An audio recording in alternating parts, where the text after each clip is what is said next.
We are live. Fertility Awareness Month. We are with Cristy Murray, and we're going to talk about fertility, sugar, and weight. Be with us till the end, and if you have any question, please join us.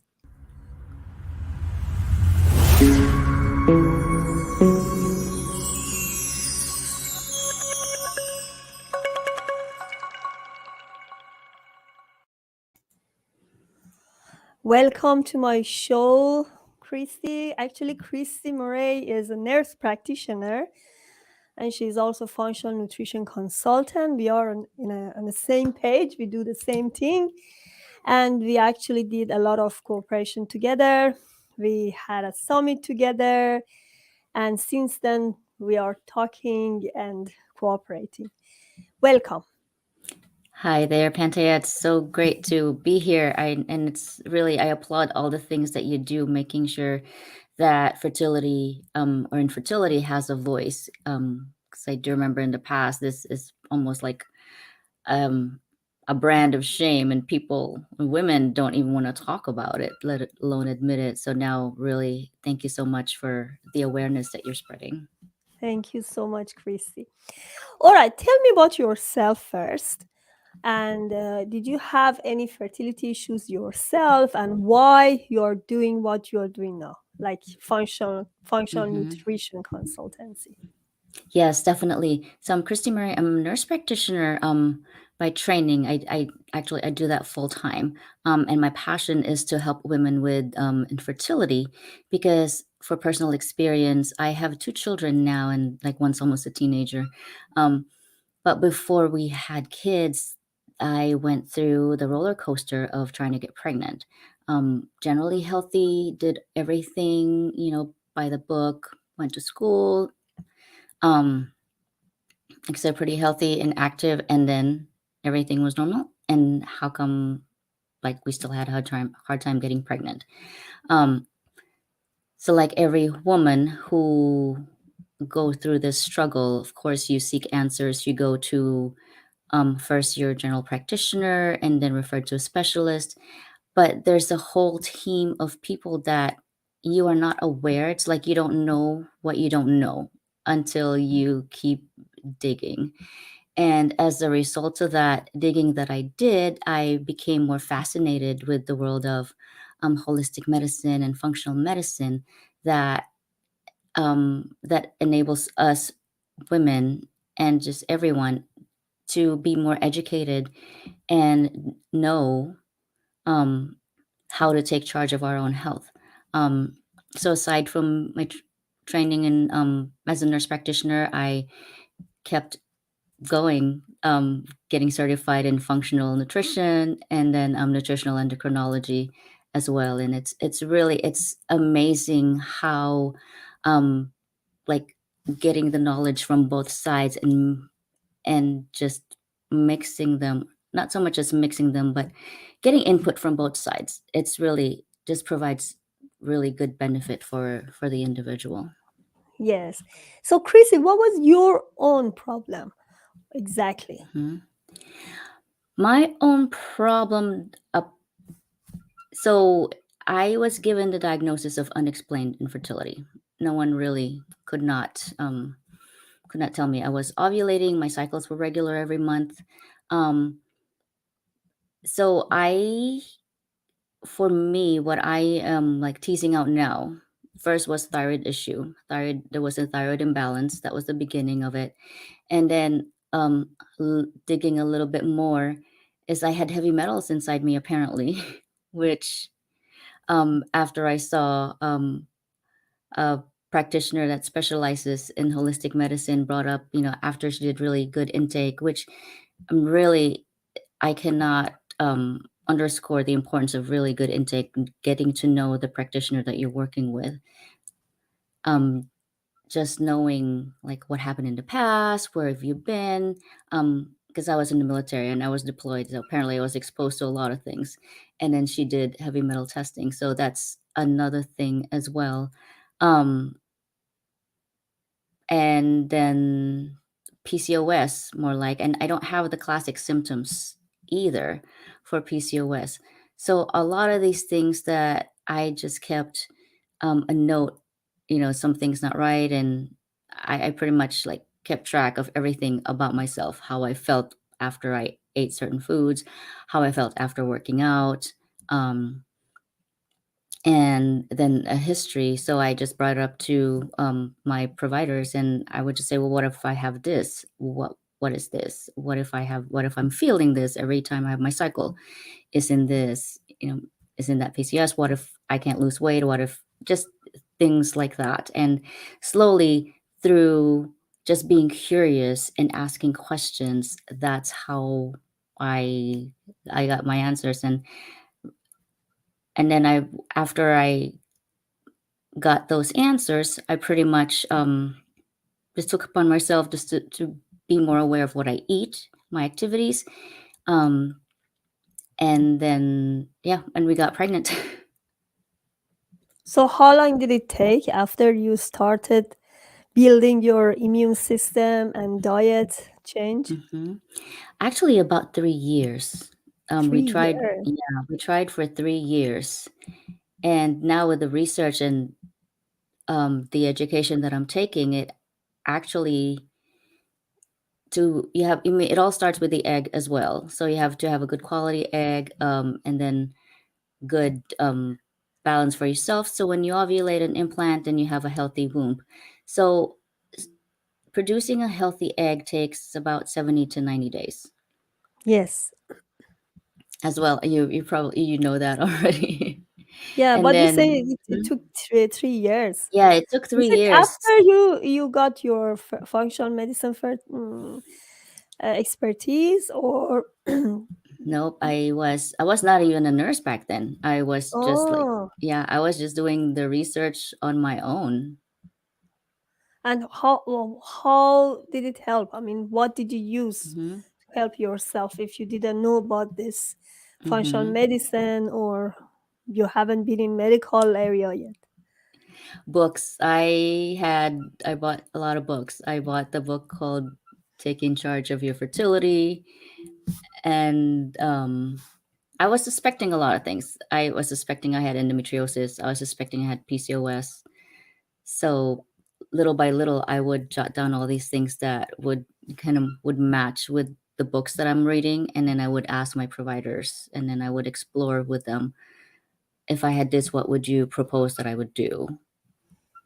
So after having your first one, when did you get your hmm second So that's interesting story actually. So they're 4 years apart, and so we were planning everything. Um, and we didn't want, we didn't want them back to back, because I actually, after my first son was born, when he was 1, then I went back to school again. That's when I went to nursing school. So that time was really like concentrating on raising him, and then furthering my education. So after I graduated from nursing school, then we were like, okay, we're ready. But knowing my experience, I was getting my body ready. I changed the products that I was using, my personal care products, my lotion. I was being really more mindful of the chemicals that I put in my body. And then I just, like, one night I just started having symptoms. This was before called my all my practitioners, and I was like, okay, we're on a timeline. This is my cycle, and I was I was prepping my body to like be ready for like ovulation stimulation again, for getting Clomid. So I just like giving them a heads up, and I told them what month that I'd want to start, and then I want the medication to be ready in the pharmacy. So really being more like really OCD in fertility about the dates and the calendars and everything. Um, so then one night I was having symptoms of just like weird abdominal pain, and then I got scared, and I said, okay, it's happening again. It's going to be another battle. I'm going to have a hard time getting pregnant again. But interestingly enough, I stayed up until 2 in the morning, and then I just couldn't sleep. So I said, I'm just going to just do something. Inside me just told me I just need to get a pregnancy test. I just need to do a pregnancy test. And I did, and it was positive. So the symptoms that I was Amazing. having, yeah, it was Yeah. amazing. The symptoms that I was having are probably like implantation cramping and implantation spotting. But yeah. Yeah. That actually explains secondary fertility, infertility actually. I had some clients talk about secondary infertility because the first one, they didn't have any problem, but after some time they suddenly um, get into some issues. They can't get pregnant again, and I said, what happened? What happened to my body? This is the same body, and usually, let's say 2 years after, they had the same problem. Mm-hmm. And I guess secondary infertility is very controversial these days. They talk about it a lot, and is not only for age, because we are aging, and Mm-hmm. they said, your egg is not the same as it was before. But I guess having a baby itself is a lot of stress. Mm-hmm. It Right? is. So Yes. it changed everything. Like your cortisol level is going down because you are stressed. Your melatonin level is down because you can't sleep, right? Mm-hmm. So there are a lot of factors happen before having another one. And if you don't act upon it, and again, you may have the same issue. And even worse, even much worse, because before having your first one, you had a good sleep. Probably you have a better, you could take a rest and have a better um, exercise. But after having the first one, it's getting much more difficult. Yeah, you're more depleted. Yeah, yeah, exactly. So let's talk about our topic today. It's about Mm-hmm. sugar balance, weight, and fertility. Mm-hmm. Interesting point about some of my clients. I always tell them, please lose weight. It really helps, right? It for Uh-huh. myself always actually worked, because when I want to get pregnant, I really took care of myself and I lost a lot of weight. Mm-hmm. And how can you explain this? How losing weight can improve fertility? So yeah, a lot of women with like a certain BMI, or body mass index, as it increases, it's harder for women to ovulate. The cycles get wonky, and what's noticed is if women just lose about 10% of their BMI, um, that's equal about like 5, 10, maybe 15 pounds, then they start ovulating again. So for women who either are not having cycles or have the non-ovulatory bleed that's constant, they lose weight and everything normalizes. Oh, that's it. Why? Why do you think it is? Yeah, because weight affects ovulation. There's a lot of things that, like, once you pack on the weight, actually, you get more estrogen dominant because fat holds on to estrogen. So then that's one of your imbalance right there. And you're more tired when you're overweight and you don't want to do anything, because then it starts this whole cascade of things that, you're depressed, you're stressed, and you're not doing anything, you're sore, and that affects your cycle as well. So, Christy, that's interesting. When I was doing functional medicine labs on myself, and I started supporting my body, I didn't want to Mhm. lose weight. To be honest, I was okay, but still, I had some extra pounds. And after taking supplements and taking care of myself and running the program, I lost weight, and still I'm losing weight. Not in a bad way. Like, Mhm. I feel that all the extra thing is going out of my body. I feel much lighter, healthier. So I guess, as you say, losing weight can help your ovulation, but I don't think you have to starve yourself, right? You No. should have a good program. Mhm. That's why, if somebody come to me as a patient, I always say, don't rush into it, because as you say, they do the IVF and say, I'm gonna have the IVF another round. before even getting started to look after themselves or changing something in their body, right? It takes, as you said, Yes. it takes at least 3 to 4 months, Mm-hmm. depending on your body, how much toxicity you have in your Yes. body, and what you want to change there. Because, as you said, if you are exposed to heavy metal, or if you live in an old house, that happen a lot. You Mm-hmm. don't know you have mold, but you have. Or if you have a lot of imbalances that you are not aware of, you have a lot of gut imbalance or something wrong with your digestion issue or detoxification. So that's why we always take time, right, to Mm-hmm. look after this program and see. You shouldn't go through another round of IVF if you have to just follow IVF, but you have Mm-hmm. to prepare yourself for the treatment. Yep. Exactly. It's you don't go with the IVF timeline. You always go with your body's timeline. Because, like you said, I we're like looking that. for a healthy balance. So too much weight can cause anovulation. Less, like really low BMI is not good either, because you don't have the fat that is necessary to shuttle all the good hormones that needs to be circulating. You need a certain amount of estrogen, and you need a certain amount of progesterone. If you don't have the the shuttling system that helps circulate that with your body, you're not going to have it. You're not going to get pregnant either. So, what do you have on your website? Hmm. bluewhalewellness.com. Yes, it's blueveilwellness.com. I'm actually going to overhaul that, but right now, I serve like two sets of women. One who are, of course, trying to get pregnant, and another set women who are not trying to get pregnant, at least right now, but would like their body to be at functioning optimally. So, do you have any freebies there? Anything for my audience? I do. So if they go to fertilityboostingfoods.com, Mm-hmm. then You didn't send that link to me. oh, I didn't. I can send that to you. Okay.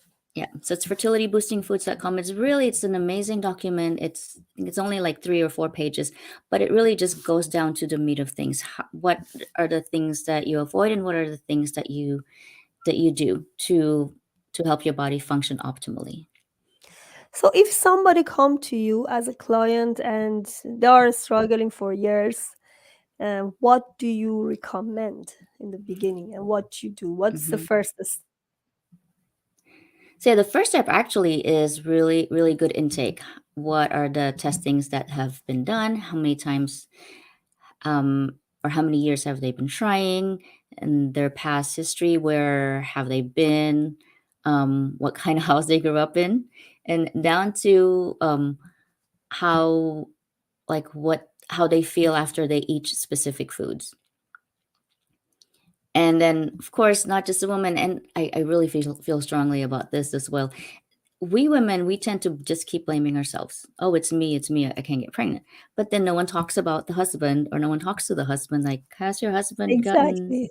tested? It takes two. So, and one of the things I recommend to them is, okay, we'll do all this intake, but it takes two.